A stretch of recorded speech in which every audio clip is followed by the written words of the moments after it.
ನಮಸ್ತೆ, welcome to ಸೌಮ್ಯ ಸಿರಿಗನ್ನಡ. ಯಾರೆಲ್ಲ ನನ್ನ ಚಾನಲ್ನ ಫಸ್ಟ್ ಟೈಮ್ ನೋಡ್ತಿದ್ದೀರೋ ಸಬ್ಸ್ಕ್ರೈಬ್ ಮಾಡಿ. ನಾನಿವತ್ತು ನಮ್ಮ ರಾಯರ ಅನುಗ್ರಹದ ಸೂಚನೆಗಳನ್ನ ಹೇಳ್ತಾ ಹೋಗ್ತೀನಿ.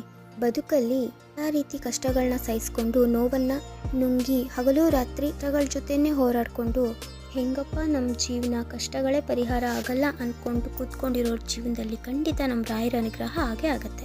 ಎಲ್ಲ ಒಂದ್ಸಲಿ ಅನ್ಸುತ್ತೆ, ನಾನು ಕೂಡ ರಾಯರ ಪೂಜೆ ಮಾಡ್ಬೋದಾ, ರಾಯರನ್ನ ಪೂಜಿಸಿದ್ರೆ ನನ್ನ ಕಷ್ಟಗಳು ದೂರ ಆಗ್ಬೋದಾ ಅನ್ನೋ ಅಂತ ಮನಸ್ಥಿತಿ ನಿಮ್ಮಲ್ಲೂ ಬರ್ತಾ ಇರುತ್ತೆ. ಎಲ್ಲವೂ ಕೂಡ ನಮ್ಮ ರಾಯರ ಅನುಗ್ರಹದ ಸೂಚನೆ. ಬೇರೆ ನಿಮ್ಮನ್ನ ಬಯಸಿ ನಿಮ್ಮನೆಗೆ ಬರ್ತಾ ಇದ್ದಾರೆ. ಪೂಜಿಸು, ನನಗೆ ಯಾವುದೇ ಜಾತಿ ಭೇದ ಇಲ್ಲ, ನೀನ್ ಶ್ರದ್ಧೆ ಭಕ್ತಿಯಿಂದ ಪೂಜಿಸ್ತಾ ಬಾ, ಖಂಡಿತ ನಿನ್ನ ಕಾಪಾಡ್ತೀನಿ ಅಂತ ಹೇಳೋ ಮೃದುವಾದ ಮನಸ್ಸು ನಮ್ಮ ರಾಯರ್ದು. ರಾಯರನ್ನ ಪೂಜೆ ಮಾಡಬೇಕು ಅಂದ್ರೆ ಜಾತಿ ಭೇದ ಭಾವನೆ ಇಲ್ಲ. ರಾಯರಿದ್ದಾರೆ ಅಂತ ನಂಬಬೇಕು ಅಷ್ಟೇ, ರಾಯರನ್ನ ನಂಬಿ ಪೂಜೆ ಮಾಡಬೇಕು ಅಷ್ಟೇ. ಖಂಡಿತ ರಾಯರು ನಮ್ಮನ್ನ ಕಾಪಾಡ್ತಾರೆ.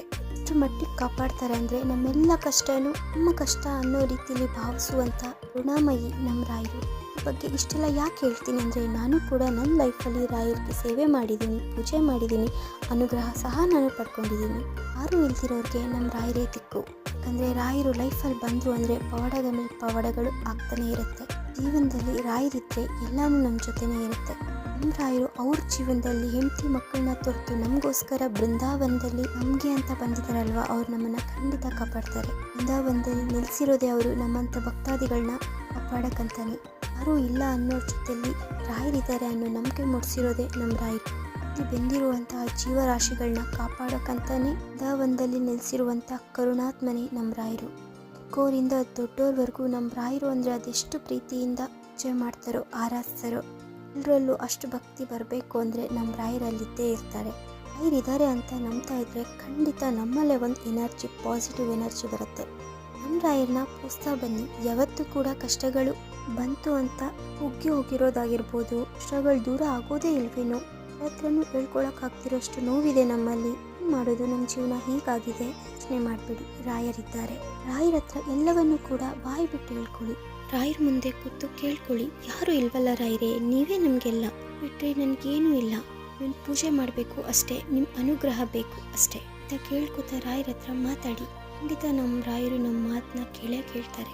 ಒಬ್ಬರ ಕಷ್ಟ ಹೇಗಿರುತ್ತಂದ್ರೆ, ಬಾಗಿಲಿಗೆ 10 ಬೀಗ ಹಾಕಿದ್ರೆ ಹೇಗಿರುತ್ತೆ, ತೆಗಿಯೋದು ಕಷ್ಟ ಆಗುತ್ತಲ್ಲ, ಬೀಗ ಕಳೆದೋಯ್ತು ಅಂತ ಅಂದ್ಕೊಳ್ಳಿ, ತೆಗಿಯೋದು ಕಷ್ಟ ಆಗುತ್ತೆ ಅಲ್ವಾ, ಅದೇ ರೀತಿ ನಮ್ಮ ರಾಯರು ಎಲ್ಲವನ್ನೂ ಕೂಡ ಯೋಚನೆ ಮಾಡ್ತಾರೆ. ನಿಮ್ಮ ಮನೆಗೆ ಬರ್ತಾರೆ, ದೃಷ್ಟಿಯಿಂದ ಏನಾದರೂ ಆಗಿದೆಯಾ, ಅಥವಾ ಮನೆ ದೇವರಿಂದ ಏನಾದರೂ ಕಷ್ಟಗಳು ಬರ್ತಿದ್ಯಾ, ಅಥವಾ ಜನಗಳ ಕೆಟ್ಟ ದೃಷ್ಟಿಗಳಾಗಿರ್ಬೋದು, ಅಥವಾ ನೀವು ಮನೆ ದೇವರಿಗೆ ಹೋಗ್ತಿರೇನೆ ಇಲ್ತಿರೇ ಇರ್ಬೋದು, ಅದರಿಂದ ಏನಾದರೂ ಆಗ್ತಾ ಇದೆಯಾ, ಅಥವಾ ಬೇರೆ ಏನಾದರೂ ಇದೆಯಾ, ಎಲ್ಲಿ ಹಿಡಿತಾ ಇದೆ, ಯಾಕೆ ಇವ್ರಿಗೆ ಇಷ್ಟೊಂದು ಕಷ್ಟ ಬರ್ತಿದೆ, ಅಥವಾ ಇವ್ರೇನಾದರೂ ದೇವರುಗಳ ವಿಷಯದಲ್ಲಿ ಏನಾದರೂ ತಪ್ಪು ಮಾಡಿದಾರಾ, ಎಲ್ಲವನ್ನು ಕೂಡ ನೋಡಿ ಅದ್ರ ಸೂಚನೆ ದೇವರು ನಮಗೆ ಕೊಡ್ತಾರೆ. ಇದು ಒಂದು ಮುಖಾಂತರ ಕೊಡ್ತಾರೆ, ಆದರೆ ಖಂಡಿತ ಕೊಟ್ಟೇ ಕೊಡ್ತಾರೆ. ಮಾಡಿರೋ ತಪ್ಪನ್ನ ತಿದ್ಕೊಳ್ಳಿ. ಮನೆ ದೇವ್ರಿಗೆ ಹೋಗಿ ಬಂದಿಲ್ಲ ಅಂದರೆ ಹೋಗಿ ಬನ್ನಿ, ಮಾಡ್ಕೊಂಡು ಬನ್ನಿ, ಹಿರಿಯ ದಿನಗಳನ್ನ ಮಾಡಿ, ಹಿರಿಯರ ಸ್ಮರಣೆ ಮಾಡಿ, ಹಿರಿಯರಿಗೆ ಪೂಜೆ ಮಾಡಿ. ರಾಯರು ಇದೆಲ್ಲರ ಸೂಚನೆಗಳು ಕೂಡ ನಮಗೆ ಕೊಡ್ತಾರೆ. ಎಲ್ಲ ಸಮಸ್ಯೆಗಳು ದೂರ ಆಗಬೇಕು ಅಂತ ನಮ್ಮ ರಾಯರು ನಮ್ಮ ಮನೆ ದೇವ್ರ ಹತ್ರ ಪ್ರಾರ್ಥನೆ ಮಾಡ್ತಾರೆ. ಮನೆಯಲ್ಲಿ ರಾಯರ ಫೋಟೋ ತಂದಿಟ್ಟು ಮನೆ ದೇವ್ರ ಪಕ್ಕದಲ್ಲಿಟ್ಟು ಪೂಜೆ ಮಾಡಿದ್ರೆ ಖಂಡಿತ ರಾಯರು ನಮ್ಮ ಮನೆ ದೇವ್ರ ಹತ್ರ ನಮಗೋಸ್ಕರ ಪ್ರಾರ್ಥನೆ ಮಾಡ್ತಾರೆ. ಅಂಥ ಮಗುವಂಥ ಮನಸ್ಸು ನಮ್ಮ ರಾಯರ್ದು. ಆ ರಾಯರು ಕೇಳಿದ್ರು ಅಂದರೆ ಎಂಥ ಕೋಟ್ಯಾನುಕೋಟಿ ದೇವತೆಗಳು ಸಹ ಅದಕ್ಕೆ ಅಸ್ತು ಅಂತಾರೆ. ಯಾಕಂದರೆ ಎಲ್ಲ ದೇವರುಗಳ ಪ್ರಿಯವಾದ ದೇವರು ನಮ್ಮ ರಾಯರು.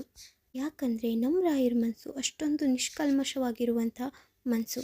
ರಾಯರು ಊಟ ಮಾಡ್ತಿದ್ರು ಇಲ್ವೋ ಗೊತ್ತಿಲ್ಲ, ಆದರೆ ಅಶ್ವು ಅಂದವ್ರು ಹೊಟ್ಟೆ ತುಂಬಿಸ್ತಿದ್ರು ನಮ್ಮ ರಾಯರು ತಿಳ್ಕೊಂಡಿರೋ ಅಂಥದ್ದು. ನಮ್ಮ ರಾಯರು ಅಷ್ಟೊಂದು ಕರುಣಾಮಯಿ, ದಯಾಳು.